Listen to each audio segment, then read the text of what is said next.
Non nobis Domine, non nobis sed Domine, sed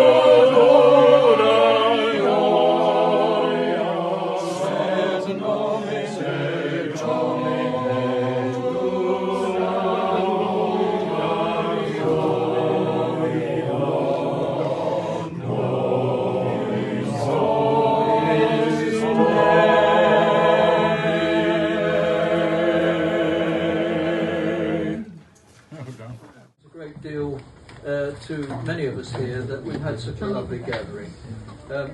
My job is to propose a toast to absent friends, but I have to say we have so many visitors, guests, connections, partners and so on here today that I do feel I need to cover some ground on that score. And I would first like to particularly welcome Paul Ringer and Kevin Kelly. The original plan was to install Robin and Karen in a suite in the Savoy. You know, that little place down there. And this was going to be paid for by a small surcharge on your meal.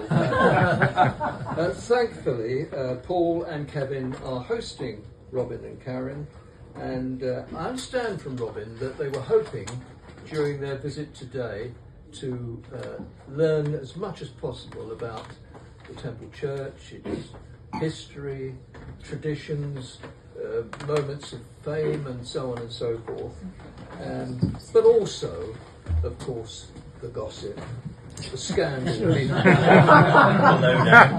the scurrilous rumours. However, only so many people can sit next to Ian LeGrice.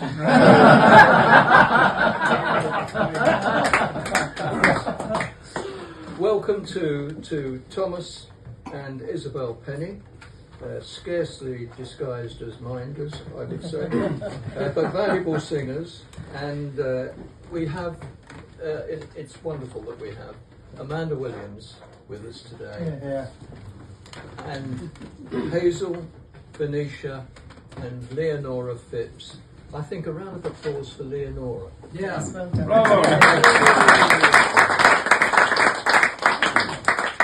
We miss them still. There's a famous photo from 1941 of the ruins shortly after the desperate bombing. That's the building. That's it. Anyway, there are three figures in this photo, and the one nearest the camera was Derek Wright.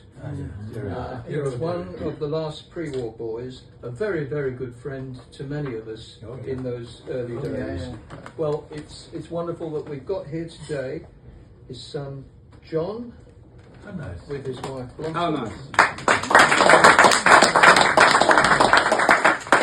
My new buddy Susan, his daughter, with her husband Gary. You may recall that Derek was an industrial chemist, and I sat with him at a temple dinner, one of the union dinners, and the dessert was coming just as we hope ours is shortly, and it was either ice cream or it's something that had a lot of ice cream on it. And when the waitress came round, Derek politely declined. He said, I won't, no thank you. So my first spoonful of ice cream was halfway to my lips when Derek leaned across in slightly dark tones and said, of course, you know, I let the children eat it. but ever since I found out what was in it, I've never touched it.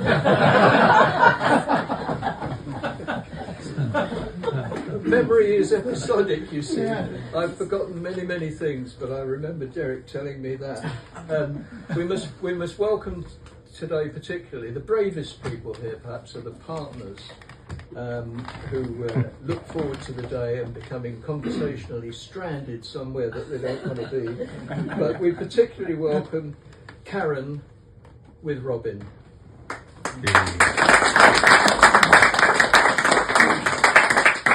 Mary Penny with Malcolm. A woman down there I recognise called Georgina. Diana here with John Cone. Welcome. And also, last but not least, Liz here with Alex Marshall. Thank you for coming. Bravo. Thank you for supporting the occasion in this way. I'm here. I'll leave Robin the Lough to deal with the illustrious Robinlough Fairhurst. And Robin, of course, has come all the way from the continent. Which continent? We have two people here who've come from another continent. In fact, from Dallas, Texas. Can we warmly welcome John and Diana Cone?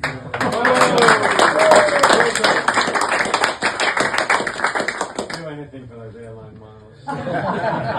John, I've just jotted here just to say how much it means to us, that it meant so much to you. Yes, indeed. That you came. Bravo. I just say I've heard nothing else but until we got here. So who have we got here today? Well, choristers from the 70s, Tyrone. And John Paul. From the 60s, Graham Lough. Yeah. Greg Clifton-Smith, John Gracie, Paul Williams and Alex Marshall. And then from the 50s, and it's not just those rickety old people from 1955, I sometimes think one of the main reasons the choir over the coming decades rose to be a really great choir again was the boys that sang through the late 50s, 60s and 70s. That's when I suspect the real progress musically was made. And of course there's always the thought that having heard what the first 12 sounded like, Doctor was desperate to get some quality in.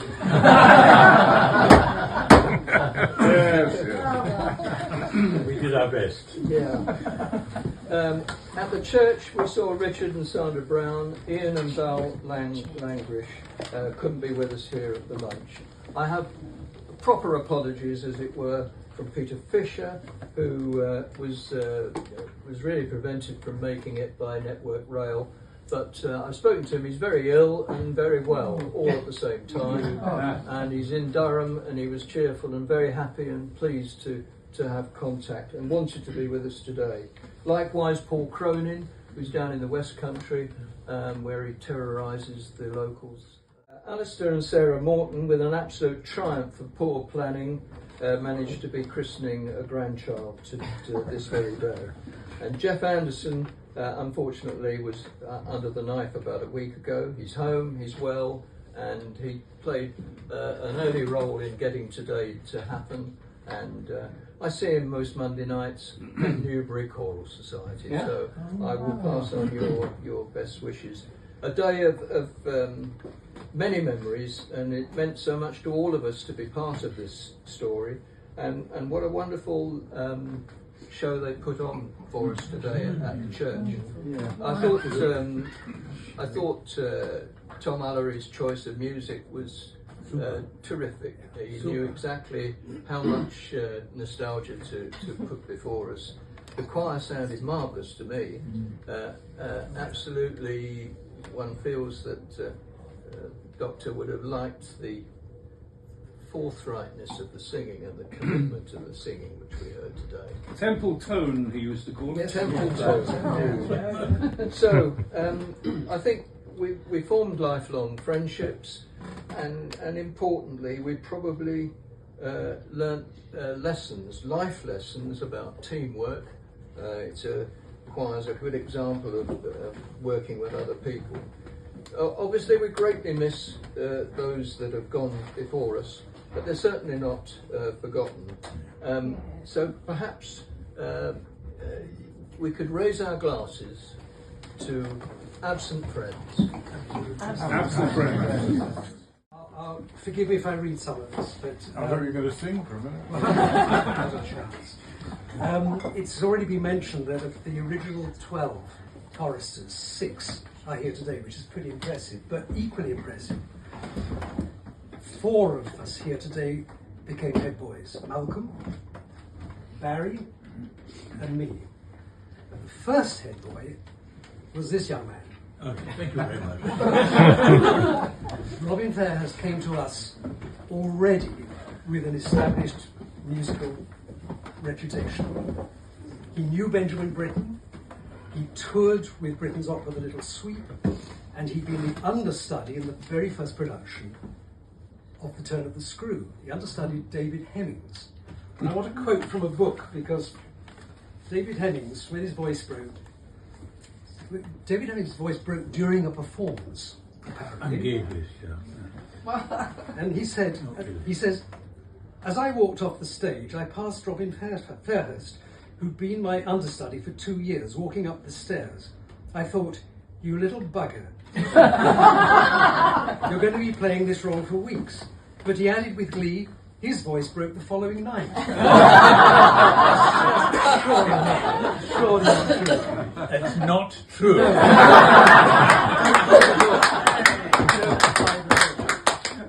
What we didn't know about Robin at the time was he had an extraordinary musical background. His mother was a professional singer. Yeah. His uncle had played the first performance of the Elgar Violin Concerto in Ireland, which is, pretty special, I think.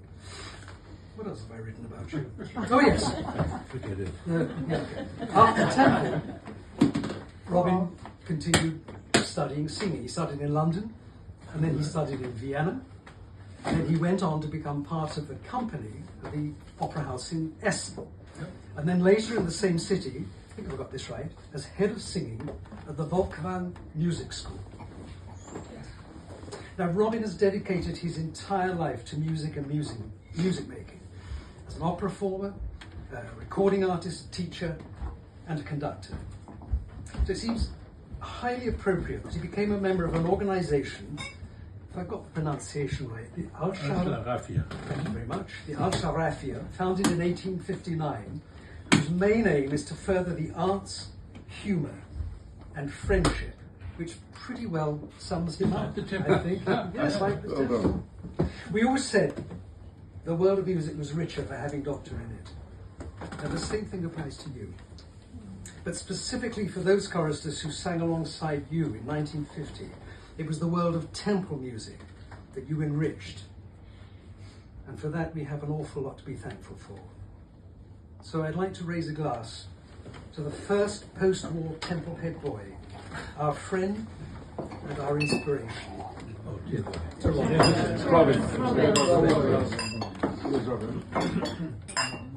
Let's go.